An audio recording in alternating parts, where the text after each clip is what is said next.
Because he lives, our family is being restored. Because he lives, our family is being restored. I know it's a short phrase to just say that a marriage is being restored, but there's just definitely a lot more to it than just that. I come from an incredibly broken family. No real father figure in my life. And when my dad was in our life, he was abusive, which left me to want to find love in different places, which led me into very early motherhood and early marriage. Before I met Vince, I found myself going through a divorce, raising 3 children, navigating through an affair that my ex-husband had, and just seeking God out to help figure out what my next move was, what my life was going to look like, and how I was going to do all of this on my own. And for me, in my childhood, I was raised going to church. So, I mean, I was raised in a Christian family, went to church Wednesday, Sunday, all that stuff. My dad was youth pastor. Got older, started using drugs. I was using drugs with my dad, actually, which was weird, you know, so there was like a lot of stuff with that. And then got introduced to meth, and it just escalated from there. I said by the time 18, I was intravenously using meth and then cooking meth, and then just escalated. Got a burglary, and then just probation, and led to me continuing to get in trouble, and then in prison, and out for 3 months, went back in, that type thing. Kind of like life on the installment plan. When I first met Vince, we actually were going to the same church at that time. I was really pursuing the Lord and raising these kids, and things just kept growing and growing, and you just knew that God was doing something incredible. And as time went on, it became very clear that we were meant to be together. To be honest, it progressed to me. I was sneaking beers off the top. You know what I'm saying? It was really crazy. I'd go ride my bike and grab a 6-pack and put them in to make it, you know, so the deceitfulness really started. But I was thinking, like, I'm not hurting anything because I'm not around these other people. Just led to drinking every day, building relationships with people at my work, ladies at work, stuff like that, and inappropriate relationships and stuff. So it just kind of, you know, just was, and then coming home and then just acting like I'm doing my 9 to 5, cutting my grasses. During that time, I didn't care. I didn't even, you know, I mean, I was doing what I was supposed to do. I worked. I did, you know what I mean? So it was just, yeah, definitely very, very selfish. Yeah, I was just stuck, super stuck. I believe it was 2 years ago, a little over, actually, I'm sorry, it was 3 years ago. That was my final straw, and I had to get out. I didn't feel like I could take it anymore. I felt like I had given everything I had.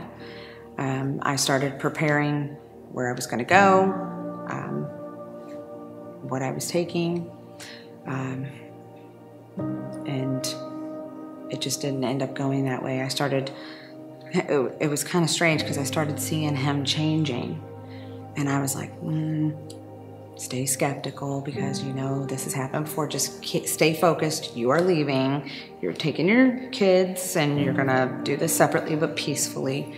And the Lord just started to soften my heart and the hurt, and all while watching him change and repent and ask for forgiveness and move forward in the marriage. I always knew God had like a plan for my life, and I knew, I mean, I was clean for like 3 years before this, you know what I mean, which was great, but it was just like weird how the enemy gets you. But went to marriage retreat, and I told her about some porn stuff I had, and that opened up doors in our relationship and just building stuff and getting a lot of family. I think I was a skeptic for a while because I had seen him come off of alcohol for 2 and 3 months at a time, and then literally to the day go back. So I was a skeptic for a little while, but this last time, you could just, I don't know, there was just something different about him.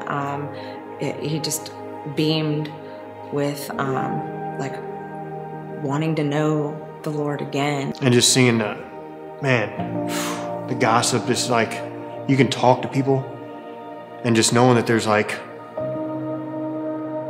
I mean, just freedom and just knowing that it's there, but it's not, it's safe. It's safe. I mean, you come here and it's safe. I mean, and that's from somebody who has super trust issues. You know what I mean? Abandonment issues, everybody leaves, but he doesn't. He never left us, and he never did this whole time. I mean, I'm 41. It's like, I never felt more alive than ever. God just has so much. There's just, you know, everybody has their own story. Everybody has their own little thing, and it's whatever, and he's just waiting. I mean, right there for us to grab it. I mean, that's one thing I did is, when I went and talked to a lot of family, I didn't let the devil, I talked about it. Sure, it sucked saying it, and when I failed and I relapsed, it was horrible. But man, saying something about it, whether it be if you have addiction, porn, affair, the devil just wants to keep it where he can't just, I mean, our marriage should not even be here right now.